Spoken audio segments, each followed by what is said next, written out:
Hi guys, if it's Tuesday, it's Down and Dirty Woodscraft. Stay with me.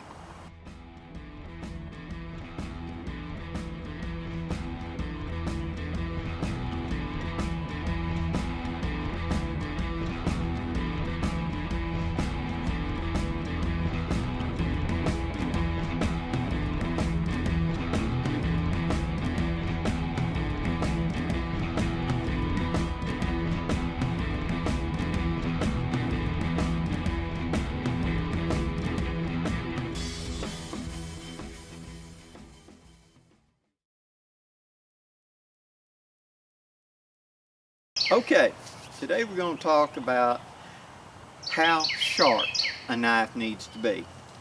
I've had quite a few questions on this and several people have batted back and forth, specifically when they're dealing with kukris or bigger knives. So let's understand level of sharpness, okay? I view my working knives as three different sharpness levels. There is razor sharp, which means it'll easily shave hair. There is field sharp. That means it slices paper. It may shave hair, but... And then there is a working edge. Now, working edge goes for axes, machetes, kukris. So let's look at how an edge works.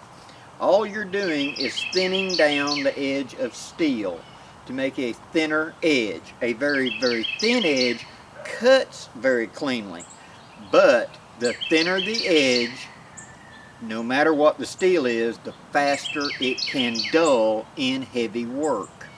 Okay? So it requires more maintenance to maintain. Think of it like adding layers up, stacking up. So the very tippy top is thin and easily knocked off. The next layer is a little more robust and takes quite a bit more work. The next layer down takes a lot of work to get past it. So in my knives, my Mora knife that you saw in a lot of my earlier videos and I still use is razor sharp. This is used for precision work when I need to be very precise, very clean cutting. It's made so it just shaves. It's been stropped and ready to go. This is carried normally in the haversack now or kept for specific tasks. I don't use this that much for wood prep anymore. There was a time when this was my primary knife I was using for wood prep. And therefore, I didn't have that tight an edge on it. I wanted it to be robust and not bend or fail easily. Okay, we'll get to that in a second. My Master Woodsman that you see in all my videos, I have a good field edge on this. This is going to be used a lot in fire prep. So it's good and sharp.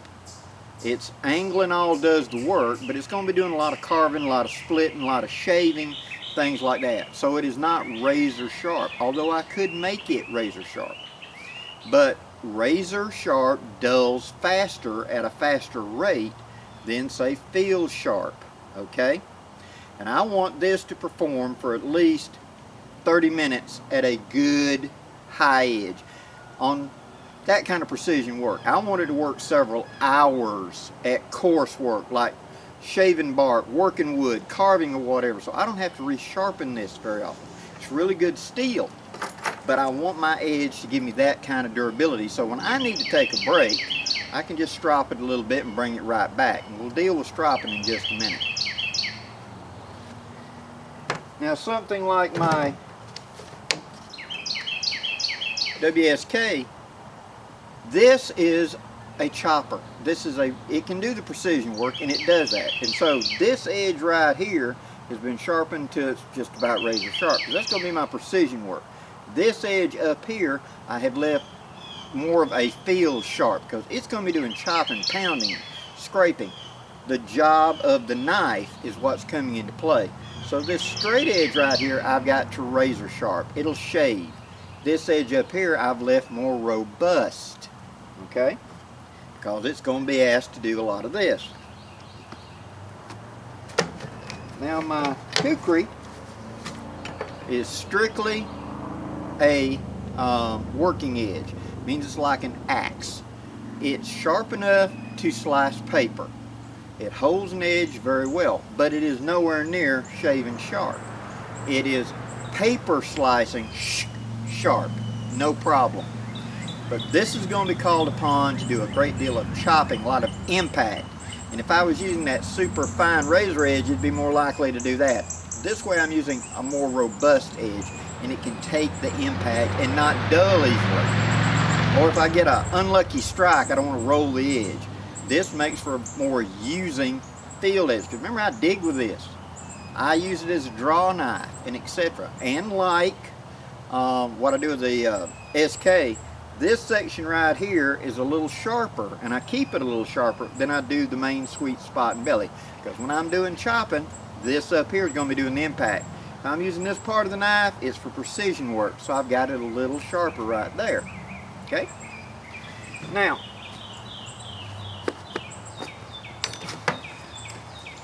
when you've decided the job of the knife or the tool, my Master Woodsman is my general purpose knife. It's on my hip almost all the time, and it's going to be doing the bulk of the Woodscraft work. So I'm going to be doing carving, splitting, etc. Cleaning animals, field prep, that type of deal. That's what it's going to be doing. So it's got a good rugged field edge on it.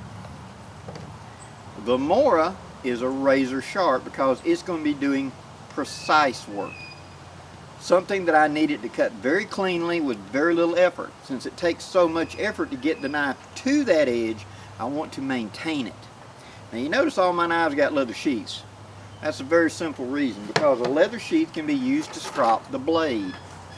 Once you have brought a knife to sharp, and then you've taken it and honed it on up to razor sharp, to maintain it, a hone is about all you need. And all a hone or a strop is something that you can keep that edge straight. You don't let it roll, and you keep it polished. That's a better way to say it. So if you notice, like on my Mora sheath here, got this flat spot right here. And that is perfect for me to lay the edge on and just draw it just like that. Nice long full strokes. No rush, no hurry, just pull it the length of it. By doing that, I am polishing that edge. And so as I'm cutting with it, every 10 or 15 minutes, I'm going to strop it a couple of strokes and keep going. And that edge will be maintained.